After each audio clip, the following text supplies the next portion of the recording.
Graça e paz, queridos. Glória a Deus. Queridos, vamos para a palavra? A nossa partida hoje está em primeira epístola de Pedro, capítulo de número 3. Vamos ler o versículo de número 15, que diz: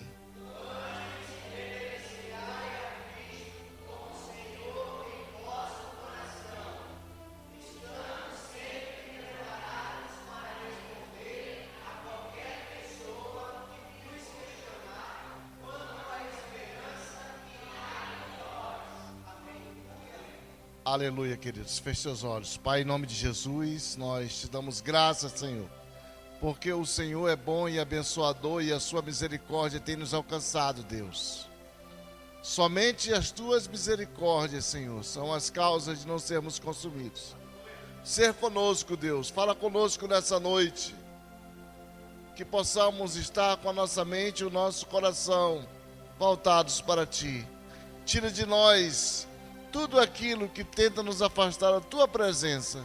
Tira de nós o cansaço, o enfado, a dor, a preocupação, a opressão, ansiedade, depressão. Tudo aquilo que tenta nos afastar da Tua presença, nós repreendemos na autoridade do nome de Jesus. Amém. Podemos sentar, queridos.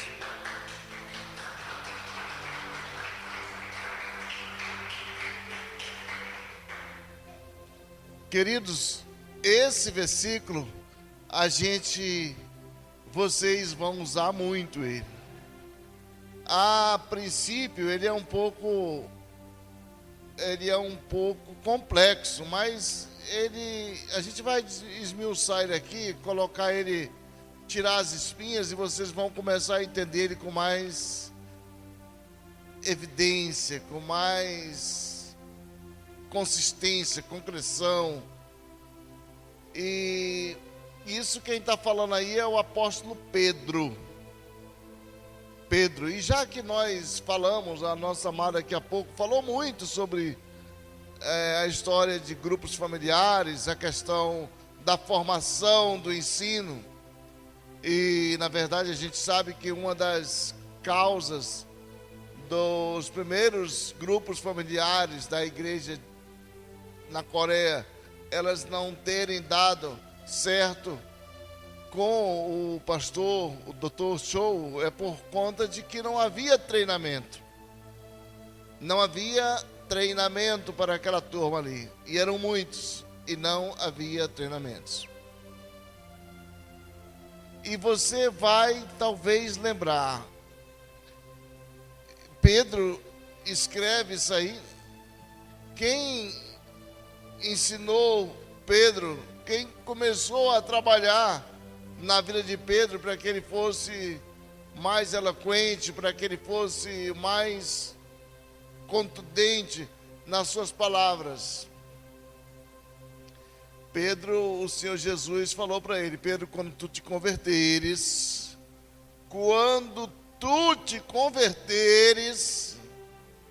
tu vai ser levado por lugares que tu nem imagina que tu um dia irás.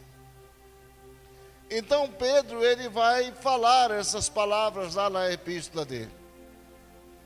E ele diz: olha, tendo Deus no seu coração, olha o que Pedro vai dizer: tendo Deus no seu coração, estejam sempre preparados, prontos para responder a todo quanto lhe perguntar a respeito da esperança que vocês têm, que é Cristo Jesus. Esse versículo aí, ele é fundamental, queridos, na nossa trajetória, principalmente para quem é uma pessoa convertida, para quem é uma pessoa que está à frente de um grupo familiar. Estejam com o coração aberto, Cristo habitando em vocês. Estejam sempre preparados, prontos. Isso lá no grego ele vai chamar de apologética. prontos, preparados e prontos, apologética. O que é apologética, queridos? É a defesa da sua fé. A defesa da sua fé. Não é defender Cristo, Cristo não precisa de defensor, mas é a defesa da tua fé. E se eu sou um cristão, eu tenho que aprender a defender a minha fé.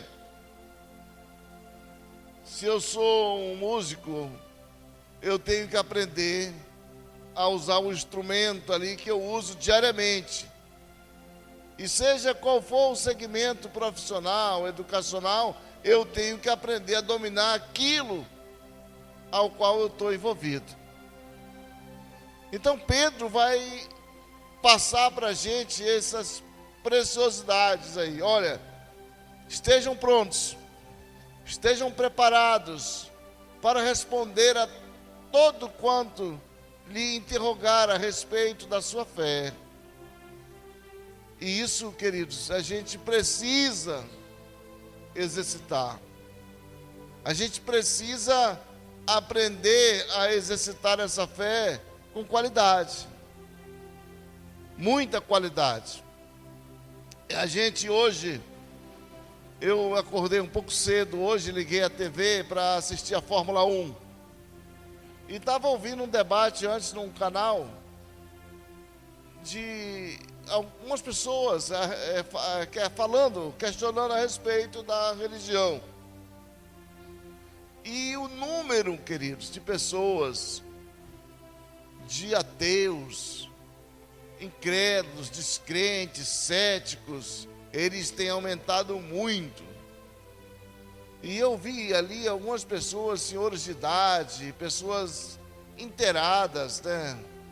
Pessoas com boa formação, falando a respeito de que o crente, de que existe uma manada muito grande de pessoas, de crentes, que estão ali perdendo tempo, adorando ali um amigo imaginário.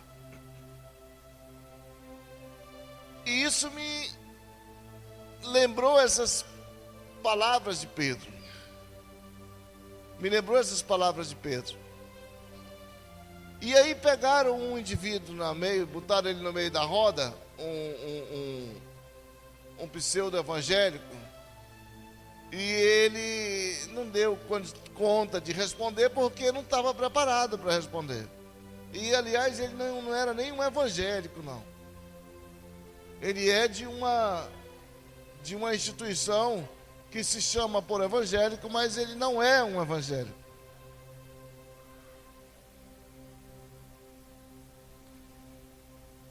Então, quando aquele rapaz se sentiu sem saída para as perguntas dos também pseudos ateus, ele ficou assim meio que constrangido. Na verdade, ali não tinha nem pseudo-evangélico e nem pseudo-ateus. Ali eram pessoas que estavam todas desorientadas. Pessoas que estavam desorientadas. E tinha um cidadão lá, aproximadamente uns 70 anos, muito furioso com Deus. Ele criticava, ele falava muito pesado, duro, e chamava palavras pesadas a respeito de Deus, queridos. E a gente sentia que dentro dele havia ali uma revolta muito grande. Então eu observei que ele não era ateu. Ele falou muito sobre o ateísmo, falou que conhece a Bíblia, que já leu não sei quantos livros sobre o ateísmo, mas no fundo ele não é um ateu. No fundo ele é uma pessoa frustrada com ele mesmo. E isso está cheio de pessoas assim. Cheio de pessoas desse jeito. Pessoas que eles tomaram decisões, decidiram os seus futuros, deram com os burros d'água e não têm caráter, não tem capacidade de dizer, olha, eu pisei na bola. Pisei na bola e eu não posso culpar a Deus por minhas decisões. A gente sabe que nossas decisões, elas decidem o nosso futuro. Se eu decido bem, eu vou ser bem sucedido. Se eu decido mal, logicamente que eu vou ser mal sucedido. Se eu planto laranja, eu vou comer laranja. Se eu planto maçã, eu vou colher maçã. Não tem como eu plantar abacaxi e querer colher abacate. Então, no fim das contas, a gente observa que a maioria das pessoas incrédulas, e talvez vocês irão encarar essa barra em grupos familiares, é muito comum quando você está num grupo, chega uma pessoa e diz, eu servi a Deus tantos anos, sou pastor, sou isso, sou aquilo, conheço a Bíblia de capa a capa, e pá, e tal, e fala, e ele quer tomar conta daquele espaço no grupo. Isso não pode. Você tem que ter argumento para conter ele. Só dá um tempinho aí que o grupo aqui é grande, tem muita gente que quer falar, e depois o senhor volta novamente a falar. Pedro, no versículo 16, aí mesmo ele vai dizer, façam isso, essas admoestações com sabedoria, paciência e humildade. Então a gente com sabedoria vai contendo essas pessoas, porque na verdade não são pessoas que são ateus, nem céticos, nem incrédulos, são pessoas que têm uma frustração com ele mesmo, se frustraram. Chegou um ponto da vida dele que ele já viu, disse, olha, eu já estou com tantos anos, não atingi meus objetivos, não consegui isso, não consegui aquilo, e ele culpa Deus. Por que que eu vou querer crer nesse Deus? Ele culpa Deus. Mas ele não é capaz de dizer, olha, eu cheguei nesse ponto porque eu fui um teimoso.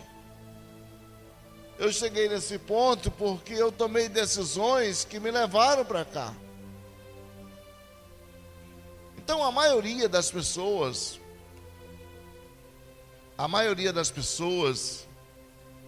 que se encontram nessa situação, elas estão nessa situação por decisões que tomaram. Posições que elas assumiram e que levaram elas às circunstâncias, e são muitas as circunstâncias. A gente precisa entender, e os argumentos que são falados, não é aquele, olha, eu estou passando por essa situação, Jesus disse que iria voltar, que essa geração não iria dormir sem que ele voltasse, já são 2000 anos e Jesus, ele não voltou. E aí ele vira beicinho e diz, Jesus, ele não existe. Jesus não faz parte do meu mundo. Na verdade, ele é um homem frustrado, uma pessoa frustrada, uma mulher frustrada, e não consegue se libertar dessa situação, porque entendeu errado. Eu vi também um outro senhor lá, um cara super inteligente, dizendo, olha, a galera ainda está nessa de estar lendo Bíblia, porque a Bíblia é uma historinha de carochinha e tal, e pá. E a gente via que ele falava assim com a revolta, o olho estava furioso. E, queridos, a gente analisando o que aquele cidadão falava, dá para classificar uma galera, uma multidão de pessoas que estão na mesma situação dele. Eu nunca vi ninguém esmurrar o Papai Noel. O cara chegar e dizer, eu vou dar um monte de murro aqui no Papai Noel, vou esmurrar o Papai Noel e vou... Todo mundo sabe que Papai Noel não existe e ninguém vai estar esmurrando o Papai Noel. Todo mundo sabe que o Popeye é um desenho animado e que grande parte das pessoas cresceram, nasceram, cresceram, assistiram o Popeye. Ninguém se revolta com o Popeye. Ah, é um desenho, isso não vale nada. Mas o camarada, ele se julga ter autoridade para querer descredenciar, descredibilizar a palavra de Deus. E eu digo que para o camarada ser um ateu, ele tem que ter mais fé do que um cristão. Para o cara ser um ateu, ele tem que ter muita fé. Que é um homem que crê que Deus não existe, com todo esse esplendor e glória que tem, que é o universo, o cara desse tem que ter muita fé. Muita fé mesmo. Mas ali não são ateus, como eu falei, são pessoas que são decepcionadas com homens. Ele não está decepcionado, não é com a Bíblia. Ele está decepcionado porque um dia ele encontrou um homem, e esse homem desencabeçou ele, levou ele para um outro caminho, não pela Bíblia. Usando a Bíblia, levou ele para um outro caminho. E aí ele acusa a Bíblia. E você conversa com um cara 2 dedos de prosa, ele não conhece nada de Bíblia, ele conhece do que o cara falou para ele. Alguém falou para ele alguma coisa, ele disse que estava na Bíblia, ele disse, está na Bíblia, e não tem nada a ver com Bíblia. Ah, eu já li, França, a Bíblia todinha e vi que tem um monte de erros na Bíblia, tem coisas que não acontecem. Ele não leu nada, ele ouviu alguém dizer que tinha algumas coisas erradas e ali ele pegou e classificou. Mas ele jamais foi lá e sentou, deixa eu dar uma analisada disso aqui. Deixa eu estudar esse contexto para ver se realmente funciona dessa maneira. Por isso que a gente, queridos, temos que estar atento a esse versículo. Se você é uma pessoa realmente convertida, se você se permite que o Senhor faça parte da sua vida, a Bíblia diz que você deve estar pronto, preparado, para todo aquele que lhe perguntar, para todo aquele que lhe interrogar, você possa responder a ele. Você possa dar uma palavra para ele. Se essa palavra vai fazer efeito, se ela vai mudar a opinião dele, não tem nada a ver com você. Isso é um problema dele, você tem que estar preparado para responder para ele. E não é discussão, não é agressão, não é bate-boca. Pedro vai dizer, olha, façam isso com moderação, com amor. Admoeste a pessoa, não com ignorância, mas com amor. Você vai lá e você vai admoestar esse indivíduo. Semana passada nós falamos muito sobre a questão de que o homem, ele vive cego pelo entendimento, porque ele creu naquilo que levou ele a essa situação. Ele caminhou no sentido contrário, queridos. E o inimigo, ele não vacila, ele não dorme, ele não tira férias. Ele não tira férias, ele não dorme. Tem um pastor brasileiro, pastor Ariovaldo, que ele disse que o inimigo vive ao derredor, porque ao redor ele não pode ficar. Então o inimigo, ele fica ali ao derredor tentando tragar alguém. E quando ele pega uma pessoa fragilizada na fé, quando ele pega uma pessoa ali que foi enganado, surrupiado, um revoltado com Deus, ele deita e rola em cima de uma pessoa dessa. Quando ele encontra uma pessoa frustrada com esse tipo de coisa, ele vai... No meio dessa turma dos intelectuais lá, tinha um cidadão que ele era líder de uma escola que ajudava crianças no interior da Bahia, culturalmente. Tinha um projeto lá naquele local, mas ele disse também que era um ateu. E no desenrolar da conversa dele, ele falava muito que ele não acreditava em Deus, mas a gente sentia que tinha algo dentro daquele camarada que depois veio ser revelado. Um camarada que, durante o período da infância dele, ele serviu a uma religião, ele não serviu a Deus. Ele serviu a uma religião e parece que a avó dele levava ele forçado para a igreja, machucava ele, e aquilo criou nele uma revolta. Então esse cara não é um ateu, ele é um revoltado com Deus. Com Deus não, ele é um revoltado com a avó dele, mas como ele não tem coragem, ele joga para Deus. Ele joga a conta lá na caixinha de Deus. Então, a falta de caráter, a falta de estrutura, isso, queridos, para mudar essa situação, como o Senhor Jesus disse, é quando você está convertido. Quando o Espírito Santo faz a obra na vida, porque somente o Espírito Santo é que converte o homem. Converte, muda, ajeita a cara do indivíduo. O cara tem uma cara assim, já meio feiosa, ele vai lá dar uma arrumada, dá um trato no indivíduo e a pessoa olha e diz: rapaz, esse não é aquele camarada, não. Está diferente. Tem uma eloquência diferente, fala diferente.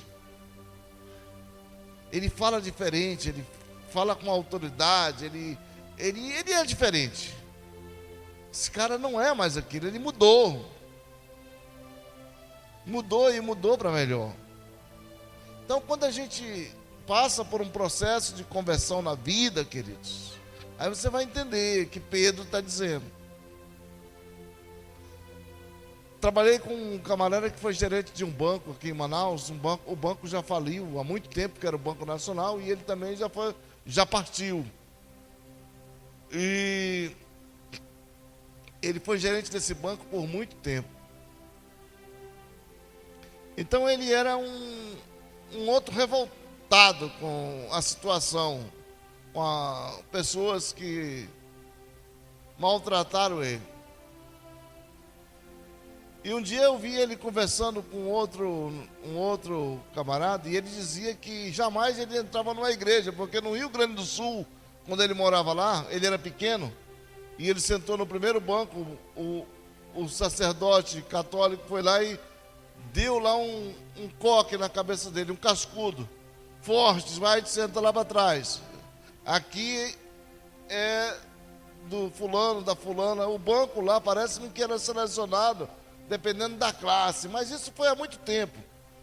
Eu acredito que seria uma tradição na época da cidade, aquele banco cativo. Hoje a gente vê isso até nas igrejas evangélicas. Igreja evangélica, quando é muito grande, que chega uma pessoa famosa, ela tem lá um lugar cativo ali, cadeira cativa. Então aquilo revoltou esse amigo nosso. Então ele era revoltado com aquela situação. E aí ele atribuía aquilo a Deus. Que Deus não existia, que o sacerdote era um falsário, que a Bíblia era um conto de carochinha, e usava aquele argumento.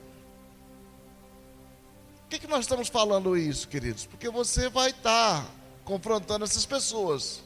Não, Deus me livre e guarde desse tipo de gente, França. Eles vão aparecer, queridos. Isso não é praga, não é maldição, isso aí é a realidade. É realidade. Vão aparecer. E quando eles aparecerem, não se surpreendam, não. Você está começando a entrar num processo profundo de intimidade com Deus. Um processo profundo de intimidade com Deus. Precisa encarar a coisa de frente mesmo. Não é um pleonasmo não, mas tem que encarar ali o indivíduo e dizer: agora eu sei que agora eu estou na lida. Como Pedro foi para a lida, porque Pedro era meio covarde. Saía como um sabonete, liso pelas tangentes, escorregava pela francesa, mas um dia ele se converteu. E ele lembrou das palavras do Senhor Jesus. E aí ele perdeu o medo, perdeu aquele receio de falar e anunciar. E passou a ser um grande apologeta, defendendo a fé dele.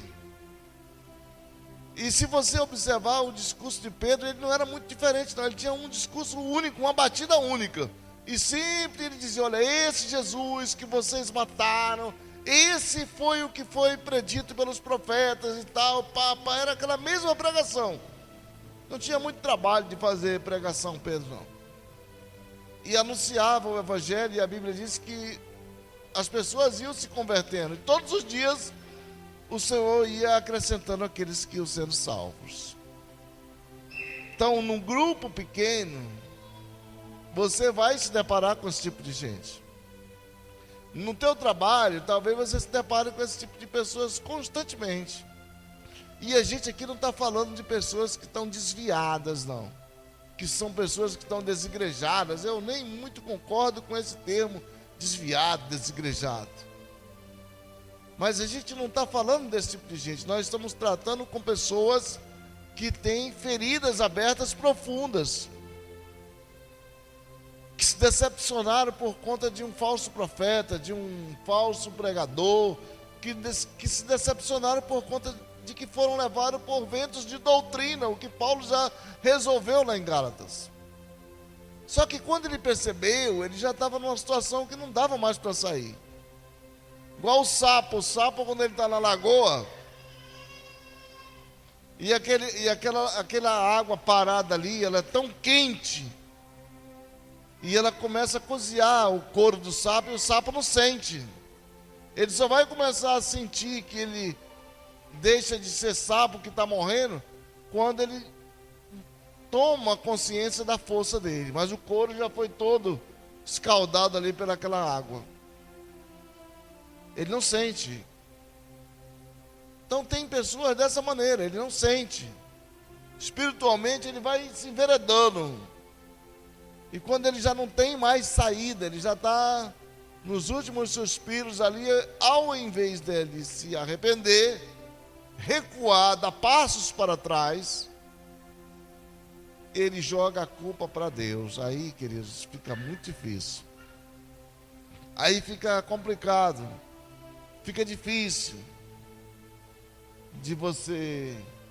Paulo vai falar em muitos que abandonaram a fé. Olha, fulano de tal foi embora, amou mais o presente século.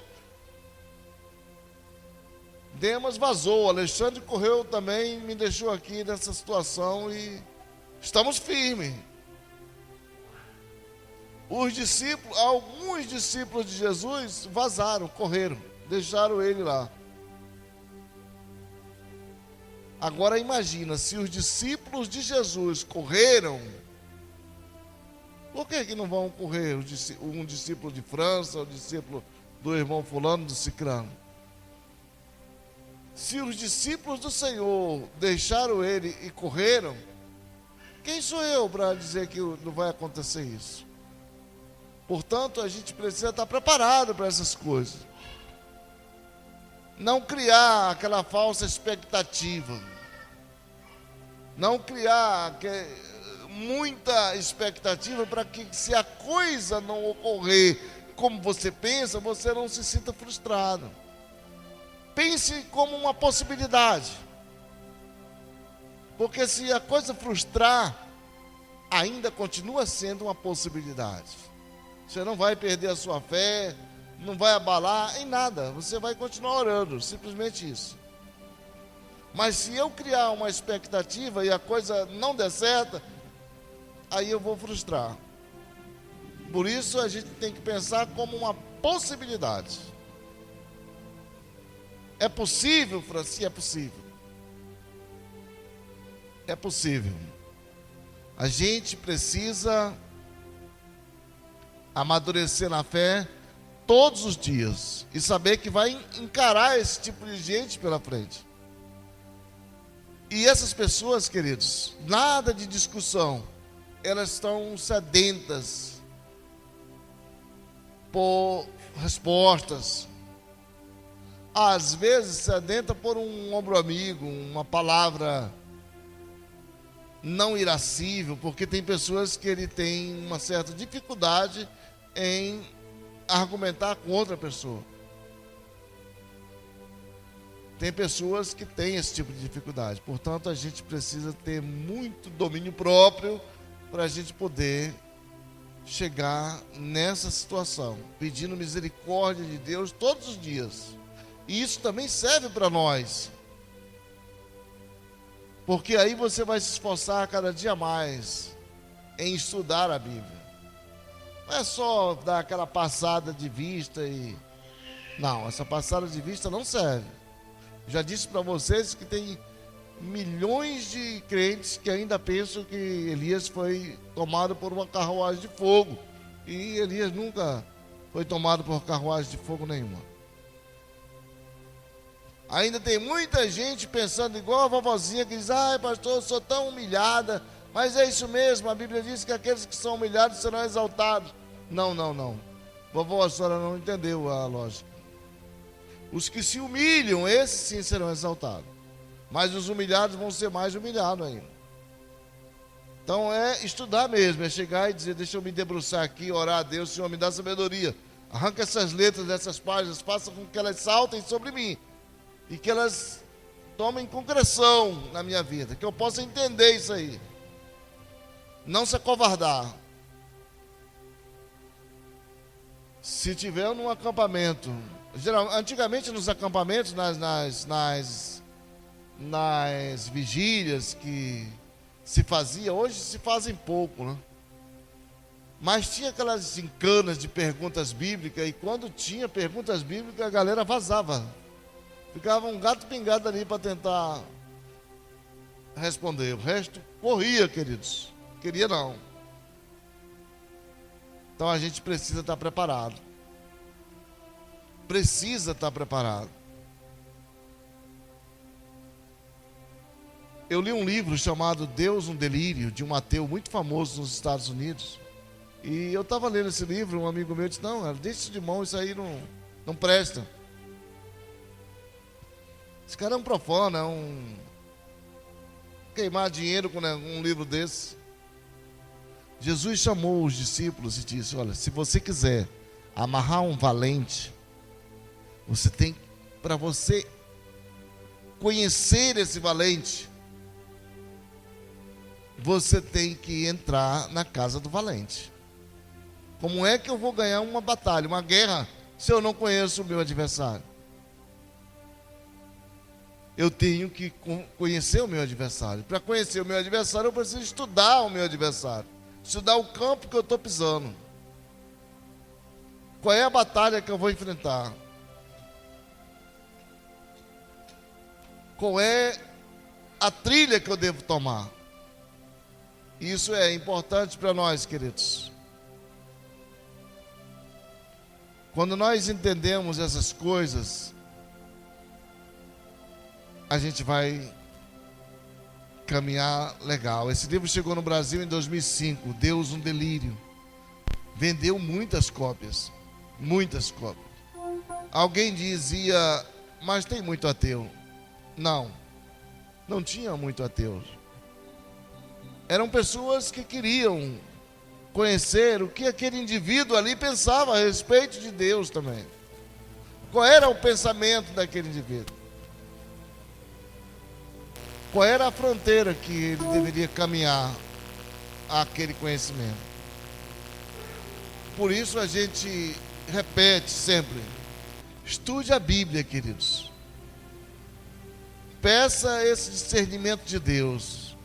Estude a Bíblia. Coloque esse propósito no seu coração. Senhor, eu quero ser um instrumento em tuas mãos. Eu quero, Senhor, ser um instrumento em tuas mãos. França, eu tenho uma certa dificuldade. Quando eu começo a ler a Bíblia, eu fico meio zonzo, eu não consigo entender, dá sono, eu não sei o que acontece, eu não consigo tempo. Arranja o tempo, queridos. Sabedoria, pede a Deus. A Bíblia diz lá em Tiago que Ele dá para todo mundo, sem questionar. Senhor, eu quero sabedoria. Quero ser um milagre, Deus, nas tuas mãos, e levar essa palavra para outras pessoas. Não posso admitir alguém tripudiando em cima da minha fé, Senhor. Então me dá sabedoria para que a gente tenha argumentos sólidos, de concreção, que possa fazer com que um indivíduo desse, uma pessoa dessa, possa entender a ele mesmo.